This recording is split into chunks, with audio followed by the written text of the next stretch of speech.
শেষটা যদি বিচ্ছেদই হবে তাহলে শুরুটা তুমি এত সুন্দর কেন করলে? আমি তো তোমার কাছে বিচ্ছেদ চাইনি, আমি তোমার কাছে ভালোবাসা চেয়েছিলাম, আমি তোমায় চেয়েছিলাম, আমি আমার পূর্ণতা চেয়েছিলাম, যে মানুষটাকে নিয়ে সারা জীবন থাকবো।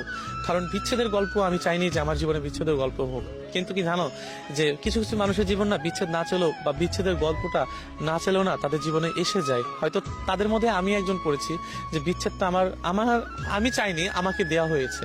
যারা পরিবারে এক্সকিউজ দেখে হারিয়ে যায় না, তাদেরকে সারা জীবনে তাদের তাদের প্রতি একটা কষ্ট থেকে যায় যে মানুষটাকে ভালোবাসলাম, মানুষটা শুরুটা এত সুন্দর করে করলো, কিন্তু লাস্টে পরিবারের একটা এক্সকিউজ দেখিয়ে, অজুহাত দেখিয়ে হারিয়ে গেল।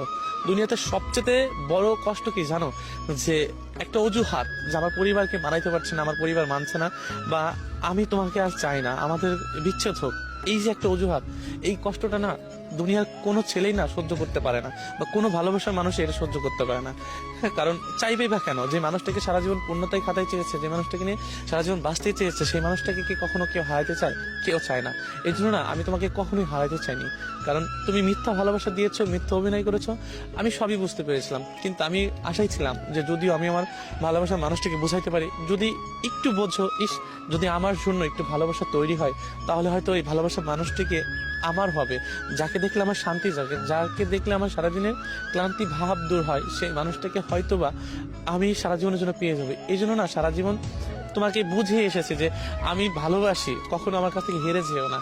আর শেষমেশ কি হলো, যে তুমি আমাকে পরিবারের এক্সকিউজ দেখে, বা আমাকে ভালো লাগে না, আমার ভালোবাসা তোমার প্রয়োজন নেই, বা আমি মানুষটা তোমার কাছে লাগবে না, বা তোমার দরকার নেই, এমন একটা এক্সকিউজ দেখে তুমি আমার কাছে হারিয়ে গেলে।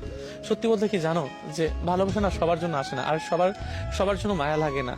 কারণ তোমার হয়তো আমার জন্য মায়া আজকে না লাগতে পারে, কিন্তু মনে রেখো, এমন একটা দিন আসবে, এমন একটা সময় আসবে, সেদিন হয়তো তোমারও কষ্ট হবে, তুমিও বুঝতে পারবে যে এই মানুষটাকে হারানো বা এই মানুষটাকে কষ্ট দেওয়া আমার একদমই ঠিক নেই। কিন্তু কি জানো, যে দিন শেষে না আমিও ঠকে গিয়েছি তোমার মিথ্যা ভালোবাসার কাছে, তোমার মিথ্যা অভিনয়ের কাছে। আমি ঠকতে চাইনি, আমি হারাতেও চাইনি। আমি চেয়েছিলাম সারা জীবন একসাথে থাকতে, তবুও পারিনি। কারণ তোমার মিথ্যা ভালোবাসাটা এতই তীব্র ছিল, বা এতটাই জঘন্য ছিল, আমি হারতে বাধ্য হয়েছি। আমি ব্যর্থ যে আমার সত্যিকারের ভালোবাসা দিয়েও তোমাকে আমি জয় করতে পারিনি। যদি আমার ভালোবাসাটা তুমি বুঝতা, তাহলে তোমার মিথ্যা ভালোবাসা তুচ্ছ হয়ে যেত। হয়তো তুমি আজ বুঝতে চাও নাই দেখা আমার ভালোবাসাটা তুচ্ছ হয়ে গিয়েছে।